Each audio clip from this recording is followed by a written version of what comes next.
Hello guys, welcome back to एजुगिरी। आज हम 19 नवंबर का द हिंदू एनालिसिस करेंगे। चलिए स्टार्ट करते हैं। ठीक है। एंड ऑल्सो गाइज loggery.in पर ज़रूर विजिट करें the bundles and special offers. वहाँ पर अब जून से लेकर दिसंबर ऐड हो गया है। ठीक है। जनवरी से लेकर अक्टूबर पे आपको स्पेशल ऑफर मिल रही है, तो वो अगर आपको बाय करना है आप कर सकते हैं। नवंबर के आज मैंने MCQs लॉन्च कर दिए हैं और नवंबर का आपका पार्ट वन शॉर्ट्स का भी आ चुका है, वो आप चेकआउट कर सकते हो। ठीक है। चलिए स्टार्ट करते हैं आज के एनालिसिस से the state of Manipur reflects a classic case of failure of constitutional machinery. तो कॉन्स्टिट्यूशनल मशीनरी फेल हो चुकी है, तो आर्टिकल 356 इन्वोक कर सकते हैं प्रेसिडेंट ऑफ इंडिया। ठीक है ना। तो यहाँ पर मणिपुर मणिपुर इन मणिपुर लिखेंगे। इन मणिपुर इन मणिपुर इन मणिपुर हम लिखेंगे कि क्या हो गया। In Manipur failure of constitutional machinery. ठीक है ना। और कॉन्स्टिट्यूशनल मशीनरी फेल हो गया, क्योंकि constitutional machinery failure of constitutional machinery हो गया है। तो अब क्या चाहिए, कॉन्स्टिट्यूशनल मशीनरी फेल होने की वजह से आर्टिकल, वो क्या कह रहे हैं, आर्टिकल 356 लेकर आओ। कौन सा आर्टिकल, आर्टिकल 356 कौन लेकर आए, बाय प्रेसिडेंट ऑफ इंडिया। वो क्या कह रहे हैं, इन्वोक करो। क्या इन्वोक करो, कौन सा आर्टिकल इन्वोक करो, वो कह रहे हैं इन्वोक करो आर्टिकल, एक मिनट, हाँ, इन्वोकेशन।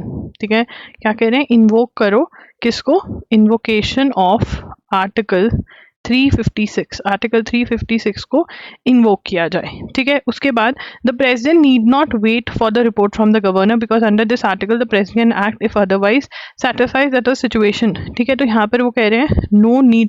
तो यहाँ पर हमें इतना पता होना चाहिए कि आर्टिकल 356 कब इन्वोक होता है, when there is failure of constitutional machinery in a state.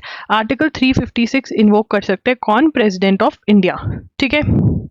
अब यहाँ पर ये वाला टर्म पता होना चाहिए। उसके बाद नाइजीरिया के अंदर हमारे प्राइम मिनिस्टर को क्या मिला है, नाइजीरिया के अंदर ग्रैंड उनको ऑनर मिला है। क्या बोला जा रहा है, नाइजीरिया क्या मिला उनको, Nigeria's grand commander of the order of the Niger. क्या मिला है, नाइजीरिया का grand commander of the order of the Niger, ये उनको अवार्ड मिला है।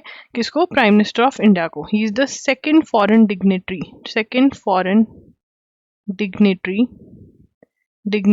To receive this award.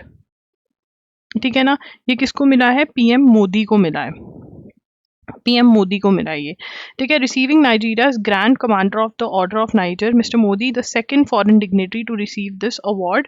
ठीक है।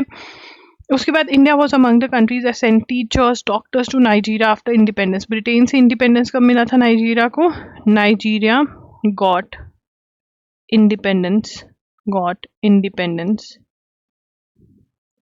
From Britain, independence from Britain कब मिला, इंडिपेंडेंस फ्रॉम ब्रिटेन इन 1960। ठीक है। उसके बाद नाइजीरिया जो है is among the top African economies GDP के मामले के अंदर। ठीक है। उसके बाद यहाँ पर एक और कॉन्सेप्ट की बात हो रही है, वो कौन सा कॉन्सेप्ट है, that is voice of the global south. Voice of global south. Now what is global south, global south कौन सी कंट्रीज को रेफर करने के लिए बोला जाता है, जो डेवलपिंग कंट्रीज हैं, लाइक इंडोनेशिया, डेवलपिंग कंट्रीज जो यूएस से कनाडा जैसी नहीं बनी है बट जो अभी पुअर भी नहीं रही हैं, उनकी आवाज़, क्योंकि वेस्टर्न कंट्रीज हैं जिनको डेवलप्ड कंट्रीज बोला जाता है, उनको वेस्टर्न कंट्रीज भी बोला जाता है। अब उसके बाद वो बोल रहे हैं इंडिया अफ्रीका फोरम जो है लास्ट कब हुई थी, इंडिया अफ्रीका फोरम कब हुई थी, India Africa forum last held in 2015 में वो हुई थी, इंडिया अफ्रीका फोरम। ठीक है, उसके बाद it is important to understand that the freedom of speech is not laissez faire act where anything goes but a democratically enabling idea shun censorship and curbing of ideas being debated. वो कह रहे हैं freedom of speech क्या है कि हम अपने ideas बता सकें, हम अपने व्यू जो है वो शेयर कर सकें, ठीक है ना। बट इसके अंदर अब एक बहुत बड़ी चीज हुई है, ठीक है। ब्रिटेन के मीडिया आउटलेट द गार्डियन ने, ब्रिटेन मीडिया आउटलेट लिखेंगे, Britain media outlet the Guardian, the Guardian. अब यहाँ पे हमें क्या रखना है, द गार्डियन जो ब्रिटेन का मीडिया है, द गार्डियन जो ब्रिटेन का मीडिया है, उसने क्या लिखा है, took decision to stop posting on social media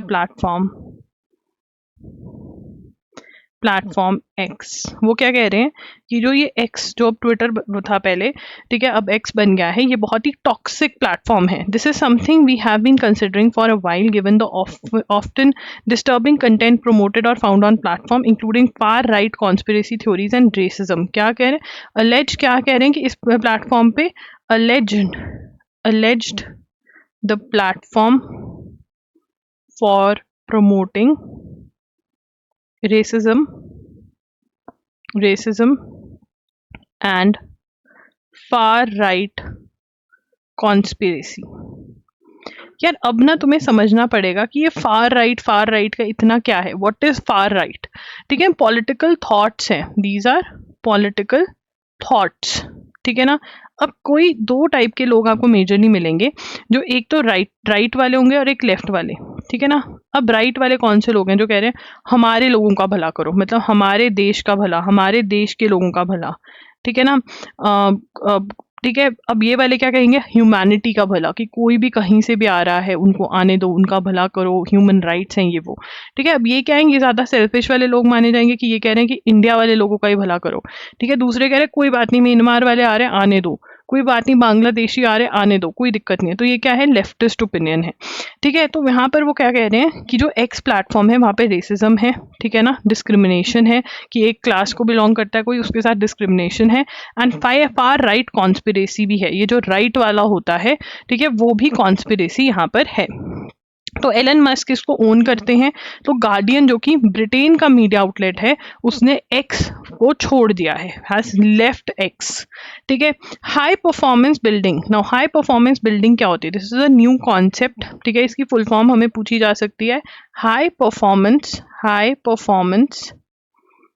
performance buildings.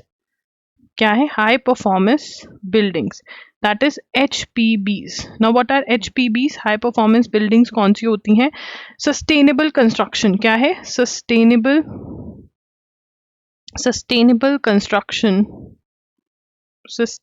Construction, ठीक है ना। और क्या है, tackling urgent needs like energy efficiency, climate resilience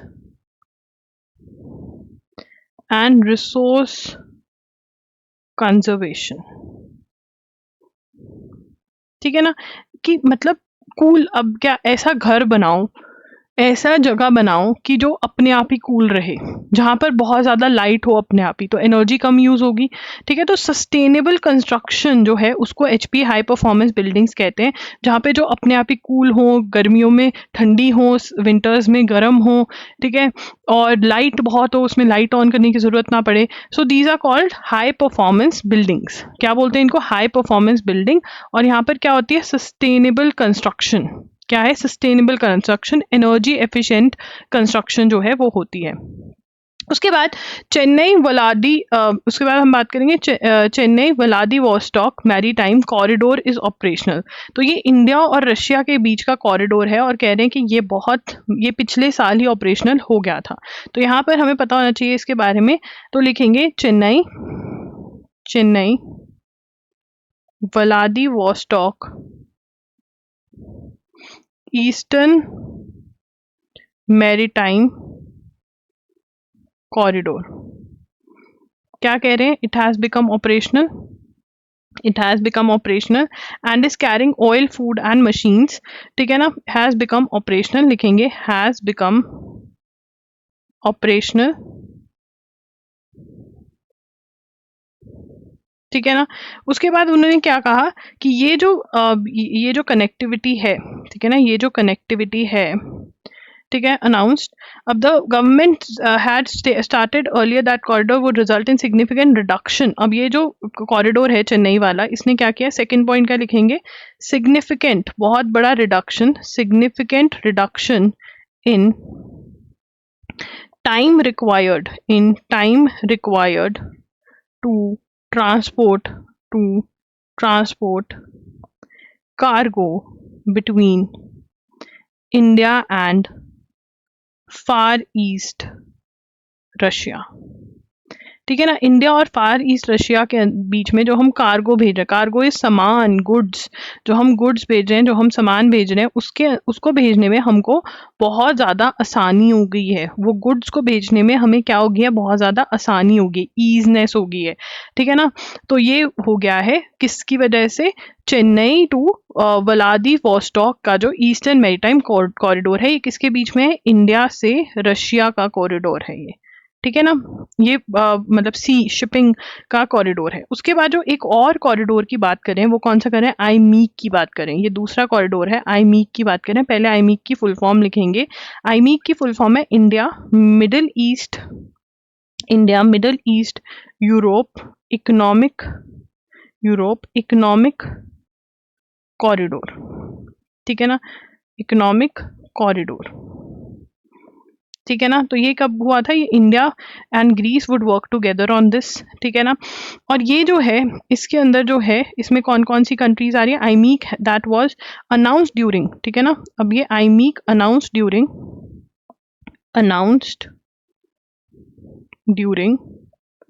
G20 summit. ठीक है ना, it goes from India to UAE, Saudi Arabia, Jordan, Israel, and then 3 European countries, that is Italy, France and Greece. तो ये जो शिपिंग का पूरा course बन रहा है, इसके अंदर रेलवे लाइन भी होगी. ठीक है, and sea route totally over 4800 kilometre का ये है, 4800 किलोमीटर का ये है. ठीक है ना, जो इंडिया से लेकर के ग्रीस तक जाने वाला है. ठीक है, ऑब्वियसली इसराइल के साथ अभी लड़ाई लगी हुई है, सऊदी के रिलेशंस भी इतने वो नहीं है. ठीक है, बहुत सारी कंट्रीज इसमें इन्वॉल्व हैं, बट एक दिन आएगा. ठीक है ना, जैसे कहते हैं ना, हम होंगे कामयाब. तो ये वाला जो एम है आई मीक का, ये है. उसके बाद यहाँ पर एक और चीज की बात हो रही है, तो थर्ड पॉइंटर हम लिखेंगे जहां पर किसकी बात हो रही है. ठीक है, इनॉग्रल एडिशन ऑफ, क्या हुआ, इनॉग्रल मतलब जो पहली बार हुआ, इनॉग्रल एडिशन ऑफ किसका, of Sagar Manthan the great oceans dialogue. ठीक है ना, some leadership summit organised by, अब इसको ऑर्गेनाइज किसने किया, organised by ministry in partnership with Ministry of Ports, Shipping and Waterways, in partnership with Observer Research Foundation. तो यहाँ पे क्वेश्चन क्या आ सकता है भाई,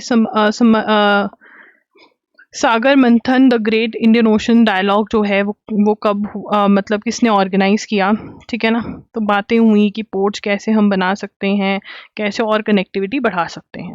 ठीक है, उसके बाद Sanjay Murthy has been appointed as the new CAG, that is controller and auditor general, मतलब CA ऑफ इंडिया. ठीक है ना, तो Sanjay Murthy appointed as CAG. This is a very very important question, 100% exam में देखने को मिलेगा. सॉरी फॉर द बर्प, ठीक है। व्हाट इज ये जी? Controller and auditor general of India, ठीक है। उसके बाद आगे चलेंगे। SpaceX Falcon 9 deploys India satellite into orbit. Again very very important, पहली बार हमने स्पेस एक्स, एलन मस्क की कंपनी का यूज किया इस चीज के लिए। तो स्पेस एक्स का जो फैल्कन 9 है, ठीक है ना, उसने क्या किया है? उसने सक्सेसफुली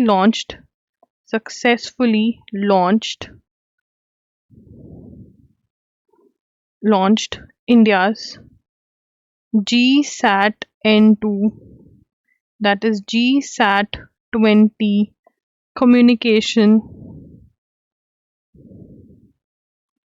सैटेलाइट। कौन सा है? Communication satellite. कौन सा है? इंडिया का GSAT N2 जो है कम्युनिकेशन सैटेलाइट है। After lifting off at 12 AM from this is at, ठीक है ना, टुक ऑफ फ्रॉम कौन सा है ये? केप।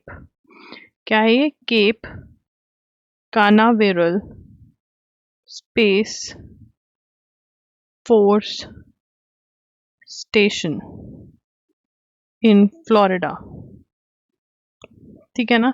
अब यहाँ पे ये बता रहे हैं कि जो GSAT 20 है, GSAT N2 इज अ का band high throughput communication satellite. मतलब अब यहाँ से हमें जो चीज़ें याद करनी है वो कौन कौन सी हैं। सबसे पहले हमें पता होना चाहिए कि स्पेस एक्स का फैल्कॉन 9 जो है वो यूज़ किया गया GSAT 20 या फिर GSAT N2 जो कम्युनिकेशन सैटेलाइट है उसको पहुँचाने के लिए।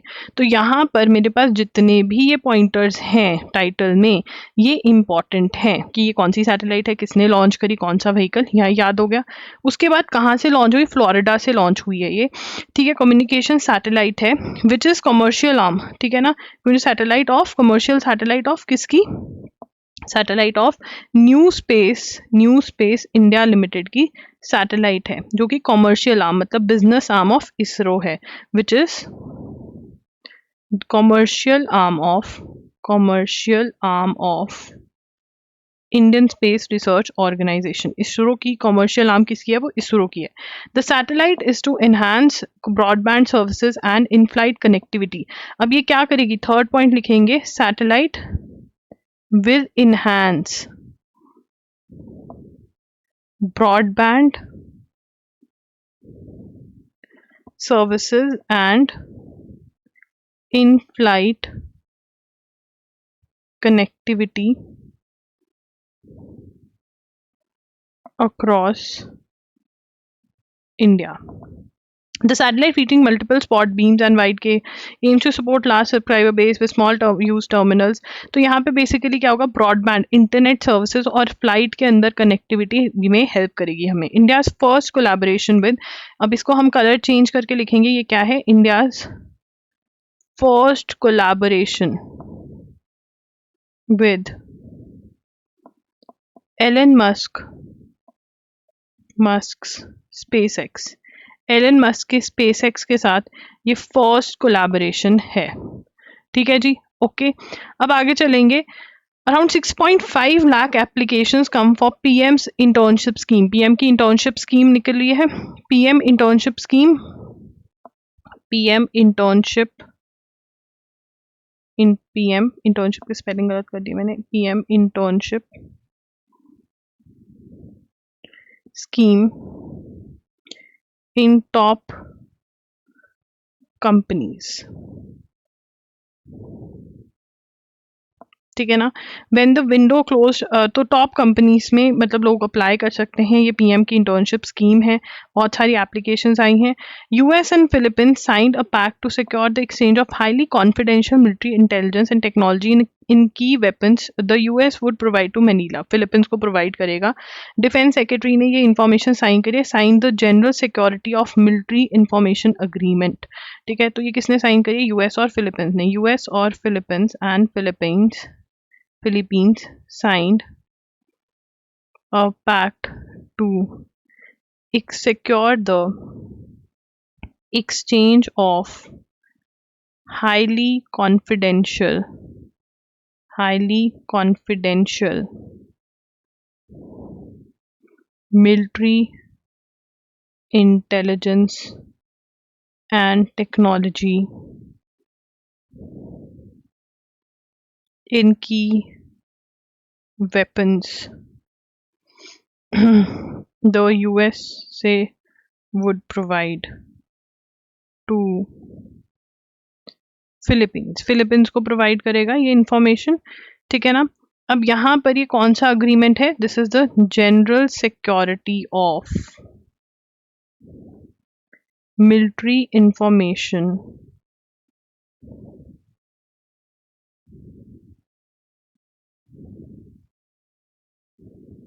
agreement. उसके बाद Russia vetoed a UN resolution calling for immediate ceasefire. Russia जो सूडान में क्या चल रहा है, सूडान के अंदर बेसिकली जो पैरामिलिट्री और जो मिलिट्री है वहाँ की, पैरामिलिट्री का क्या काम होता है? Internal security. लोग आपस में लड़ रहे हैं, ठीक है ना, या किसी सरकार के अगेंस्ट लड़ने लगे, पैरामिलिट्री आएगी। एक्सटर्नल फोर्सेस के अगेंस्ट मिलिट्री या फिर आर्मी लड़ती है, ये दोनों आपस में लड़ पड़े हैं सूडान के अंदर। तो रशिया यूएन रेजोल्यूशन आया कि सूडान के अंदर सीज फायर करते हैं, मतलब no firing no fighting. Russia ने उसको वीटो कर दिया। तो किसने वीटो किया? रशिया वीटोड, मतलब इसको अभी लिख लेते हैं, vetoed a UN resolution calling for immediate ceasefire in Sudan, ठीक है ना, वीटोड। अब देखिए जनरल यूएनएससी में, यूएन सिक्योरिटी काउंसिल के अंदर जो है, ठीक है, वहाँ पर परमानेंट मेंबर्स हैं, और जो परमानेंट मेंबर्स हैं उनके पास वीटो पावर है। 5 परमानेंट मेंबर्स है, Russia is one of them. तो अगर रशिया ने मना कर दिया तो कुछ भी नहीं हो सकता।